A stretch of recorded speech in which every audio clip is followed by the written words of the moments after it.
The 3-1 pitch is drilled out towards the gap. That one's got plenty of carry to it, and you can kiss that one goodbye.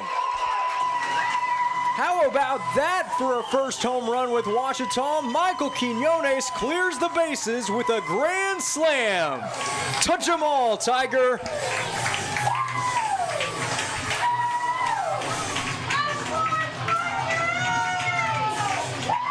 So the young man from the Valley of the Sun drives in forward to give the Tigers some breathing room.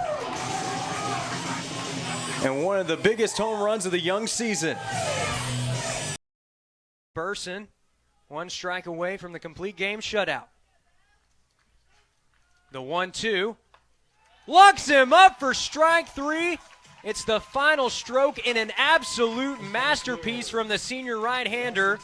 Bo Burson with 7 complete shutout innings of work to pick up the victory. Good night, Arkadelphia. Tigers win. Barna with the 1-1. That one is drilled to left field, and this could be the ball game. Outfielders retreating. It's over the wall. Touch 'em all, Tiger. That's a home run. Cade Burris sending the fans home happy. Good night, Arkadelphia. Tigers win. As the first pitch is hit fairly well. Out to left field. Left fielder's going back. That ball's still carrying, and it is off the wall for extra bases. 1 run comes across the score. 2 runs are going to come across the score, and they're going to send around down. Is it going to be an inside the Parker? Yes, it is.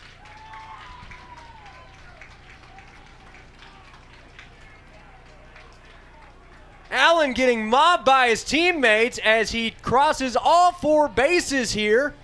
His 8th home run of the year. And the ball never left the yard. And Thomas preparing for the serve. Still set point here and match point on senior night at the Sturgis Physical Education Center. There's the serve. Brazil looking for the kill. Didn't quite get it that time. There's the dig by Schneider. Set by Hansen. Misdirection, in fact. And count the sets 1, 2, 3. That's a Tiger victory.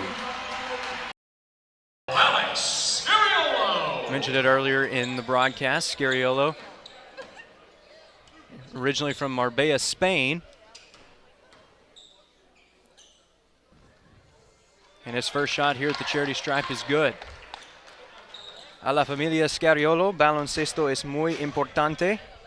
El padre de Scariolo es un entrenador famoso de España y él fue un entrenador valioso para los Rapaces de Toronto cuando ellos fueron los campeones de la Liga Nacional de Baloncesto en el año 2019. Chase, back to you. All right, I'm here now with the starting pitcher for SAU, Jeremy Adorno, just named to the All-Tournament team and also the GAC Pitcher of the Year. Jeremy, I know this is a park that you like to pitch in quite a bit. Had another good performance here this week. What allowed you to stay locked in here? Hey, I appreciate that. I mean, we stayed locked in the whole year. It was a big game. We knew coming into this game that Henderson was going to be a hard battle. We were going to fight all the way. And, I mean, I was ready to go if they needed me to. But, hey, we got a deep pitching staff, and we don't need that. So, hey, we won, and now we move on to the next one. We just keep going now. We already had a lot of great achievements this season. Now add on a GAC championship right there on the resume. How are you feeling right now? I'm feeling blessed right now, man. It's unbelievable. I don't know. I don't have words. You know, championship for my first year here is crazy. You know.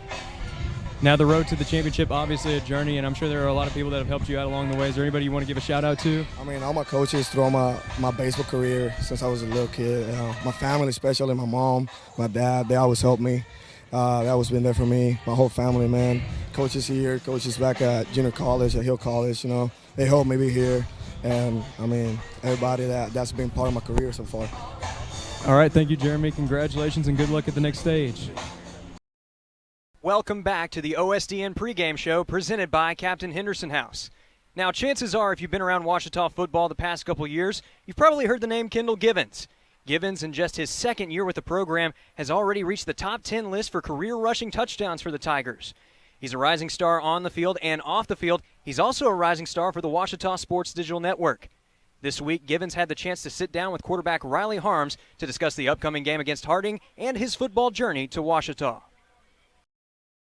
And speaking of a throwback, this was a Hot Springs team unlike any we've seen in quite a while. Last year, the Trojans struggled early in the matchup. It was a road game for the Badgers, but they were able to get a sizable advantage early. That was not the case this year. The Trojans came ready. What did you see in the differences between this year's squad and the 2021 Trojan squad? Just a lot of improvement. Overall, Coach Burnett, their head coach, does a great job with preparing their kids, and it's another year in the program and under his system, under his guidance and leadership, and he's doing a great job building their program.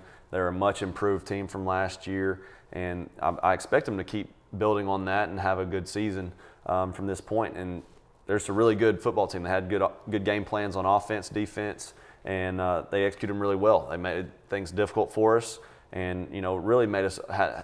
We had to make some really good in-game adjustments, and just really good battle overall. It was a really good game.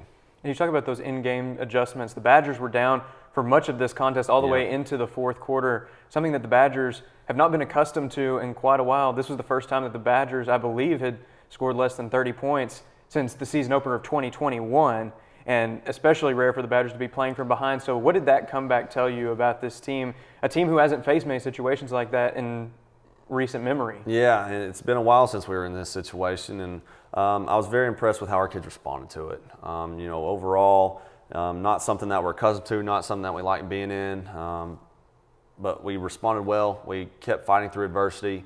We did not quit. We just kept grinding away and doing the things that it took to get back and eventually win the game. Well, instant classic is a term that gets thrown around a lot, but I think it's safe to say that this was indeed an instant classic. And we're going to go ahead and take a look at the highlights. This was the game against Hot Springs at Carpenter Haygood Stadium. From Ferris State, senior defensive end Caleb Murphy. Murphy became just the 8th defensive player named a Harlan Hill finalist since 1995, when North Alabama's Ronald McKinnon became the first and still only defensive player to win the award. He led all of college football with 37.5 tackles for loss and 25.5 sacks. The 25.5 sacks set the NCAA single-season record, and he has 7.5 more than any other player in the sport. He led a Bulldog defense into their 3rd appearance in the NCAA Division II National Championship game in the last 4 seasons. Representing Super Region 4, from Bemidji State, junior quarterback Brandon Alt. Alt repeated as a Harlan Hill finalist as he guided the Beavers to a 10-3 season, a 2nd straight trip to the Division II playoffs, and the program's first ever home playoff victory. He led the Northern Sun Intercollegiate Conference and ranked in the top 5 nationally with 3,864 passing yards and 38 passing touchdowns. During the 2022 season, he set the program's all-time records for passing yardage with 8,649 and passing touchdowns with 94. Finally, from Colorado School of Mines, senior quarterback John Matoka. Matoka joined running back Michael Zeman to give the Ore Diggers a pair of Harlan Hill finalist teammates. Matoka led Colorado School of Mines to their first appearance in the NCAA Division II National Championship game after throwing a D2 leading 50 touchdown passes. He also leads in pass efficiency. His 4,558 yards rank 2nd in the country. He quarterbacked the nation's top scoring offense, one that has surpassed 40 points 11 times this season, and in 4 playoff games, he has thrown 17 touchdown passes against just 2 interceptions. And the winner of the 36th Harlan Hill Trophy as Division II College Football Player of the Year is John Matoka from Colorado School of Mines. 33-yard line, Matoka pumping. And he's still on his feet after a big hit. Able to get rid of it. He's gone. The receiver. It's Josh Johnson. Johnson into the end zone. Touchdown for the Bears. Matoka received 37 first-place votes to total 178 points. Murphy finished in 2nd, while Bajent placed 3rd. Thank you for watching the presentation of the 2022 Harlan Hill Trophy. This is the Week 3 GAC Rewind. I'm Chase Hartsell. Thanks to an impressive second half and 3 touchdowns from running back Will Fitzhugh, number 7 Harding defeated Southern Arkansas 37-17. Fitzhugh and quarterback Cole Keelan both surpassed 100 yards on the night, and the Bisons outscored SAU 20-7 in the second half to pull away from the Mule Riders. This 16-yard touchdown run from freshman Braden Jay capped off the scoring for the Bisons, and it was the first touchdown of Jay's career. Here's Billy Morgan with the Harding Sports Network. First down at the 16, Sheffield in motion. Toss to the right side. This is open. 10-5. Touchdown, Harding. Braden Jay with the 16-yard run. And the freshman from Cabot has his first touchdown as a Bison. Number 9 Ouachita had nearly everything go its way in a 63-14 victory at Arkansas Tech. The Tigers scored on their first 9 possessions of the game, and the defense kept the Wonder Boys off the board after the first drive of the game. Ouachita quarterback Riley Harms was a perfect 8 for 8 passing with 247 yards and 3 touchdowns. TJ Cole put together another 100-yard game on the ground with 137 yards and 1 touchdown on 12 carries. In all, 7 different Tigers found the end zone. Harms' toss to Zaylen Falls on the 3rd drive of the game gave Ouachita a 14-point lead, and the Tigers never looked back.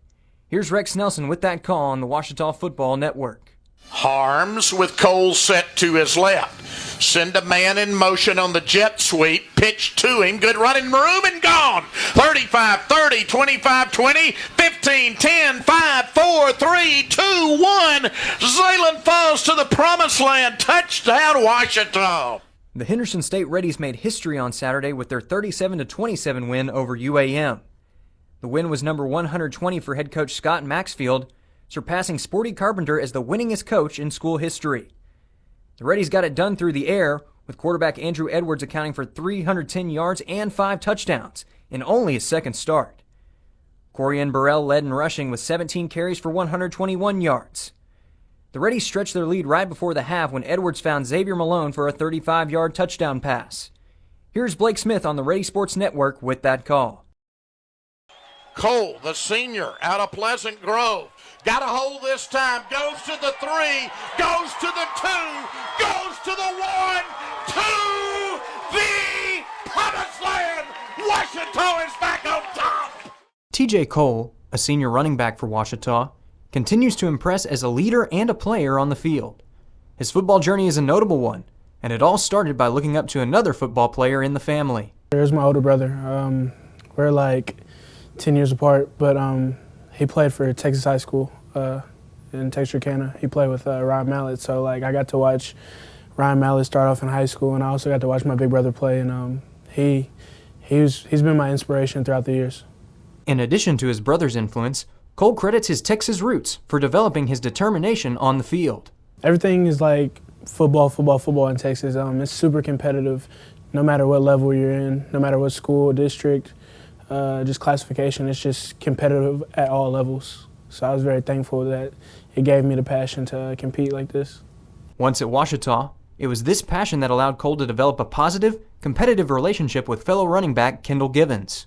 Me and TJ, we kind of got close my freshman year here, so the COVID year. It was summer workouts, and me and TJ were trying to compete. I had a mindset in coming here and trying to play immediately. And so that guy pushed me, and I pushed him, and we just kind of took off from there. Over the past 3 years, Cole and Givens have developed a deep mutual respect and friendship. I got a lot of love for him, he got a lot of love for me, and I feel like we make each other better.